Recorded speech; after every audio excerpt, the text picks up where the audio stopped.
हम बात करने वाले हैं आर्टीरियल ब्लड गैस और ABG. Okay, arterial blood gas क्या होता है? हमारा मेजरमेंट होता है कि हम जो हमारा ब्लड है कितना एल्कलाइन या फिर कितना एसिडिक है। इसको मेजर करने के लिए हमारे जो कंपोनेंट होते हैं, first is pH, second is partial pressure of carbon dioxide gas and third is bicarbonate concentration. Okay, जो पीएच नॉर्मल होती है वो 7.35 टू 7.45 होती है। Partial pressure of carbon dioxide is 35 to 45 and bicarbonate concentration is 20 to 26। ये range में अगर slight भी वेरिएशन होता है तो सीरियस कंडीशंस हमारी डेवलप हो सकती हैं, इसलिए एबीजी जानना इंपॉर्टेंट होता है। इसकी एनालिसिस की बात करते हैं तो एनालिसिस में हमारे 3 स्टेप में करते हैं। First we rule out the acidosis और एल्कोलोसिस, ठीक है, condition which condition is there, ठीक है। Second we rule out the cause, either it's respiratory और इट इज मेटाबॉलिक, ठीक है।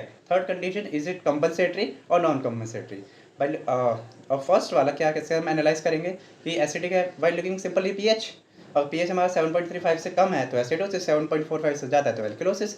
ओके, अब बात करते हैं, रूल आउट करते हैं कि ये कॉज क्या है इसका। तो अगर हम CO2 देखेंगे, अगर हमारा CO2 बढ़ा हुआ है, ठीक है, CO2 बढ़ा हुआ मतलब एसिडोसिस है।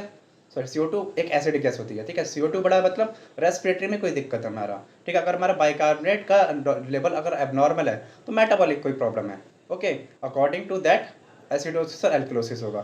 Third, compensation, non compensation. Compensation की बात करते हैं तो कंपनसेशन में लाइक हम इसको डिवाइड करते हैं फर्स्ट कि प्राइमरी डिस्टर्बेंस क्या होता है, सेकंड हम किस में डिवाइड करते हैं कि रिस्पॉन्स क्या हुआ, सेकंड रिस्पॉन्स क्या हुआ उस डिस्टर्बेंस के अगेंस्ट।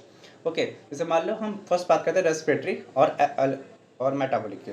रेस्पिरेटरी में एसिडोसिस और एल्कलोसिस। अब एसिडोसिस, रेस्पिरेटरी एसिडोसिस कब होगा? जब हमारे CO2 कंसंट्रेशन इंक्रीज हो जाएगा ब्लड में। तो जब CO2 कंसंट्रेशन इंक्रीज हो जाएगा तो पीएच हमारा कम जाएगा। तो पीएच को बढ़ाने के लिए हमारा बाइकार्बोनेट का लेवल बढ़ना पड़ेगा। अगर बाइकार्बोनेट का लेवल बढ़ रहा है, इसको बोलते हैं कंपनसेशन। सेम एज अगर हम मेटाबॉलिक की बात करते हैं, मेटाबॉलिक एसिडोसिस हो रहा है अगर, तो मेटाबॉलिक एसिडोसिस का मतलब क्या हो कि बाइकार्बोनेट का कंसंट्रेशन कम हो गया है, लाइक पीएच मतलब कम हो गया है। तो हमको क्या करना है, CO2 को कम करना पड़ेगा। मतलब CO2 का जो नॉर्मल वैल्यू होगा तो 35 टू 45 से कम होना होगा उसको, ठीक है, जिससे हमारा एल्कलोसिस हो जाए, उसका काउंटर इफेक्ट हो जाए।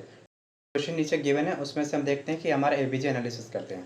हमारा pH 7.258 is less than 7.35 to 7.45। Okay, means it is acidosis condition. हमारा partial pressure of carbon dioxide दे रखा है, कुछ ज़्यादा हुआ है, 50 दिया हुआ है। ओके, गिवन है 50, तो 50 मतलब ज़्यादा है, इसका मतलब रेस्पिरेटरी प्रॉब्लम है। तो हमारा क्या हुआ एनालिसिस, क्या हुआ, रेस्पिरेटरी एसिडोसिस। अब इसमें देखा बाइकार्बोनेट का लेवल 24 है तो बाइकार्बोनेट नॉर्मल है। ओके, तो दिस इज ऑल अबाउट, ठीक है, क्या रेस्पिरेटरी एसिडोसिस हुआ, ठीक है। एक एग्जांपल देता हूँ, आप कमेंट कीजिएगा। हमारा पीएच है 7.56, okay, and partial pressure of carbon dioxide is 28 and the concentration of bicarbonate is 22। अब आप बताइए इसमें क्या होगा। Okay, thank you.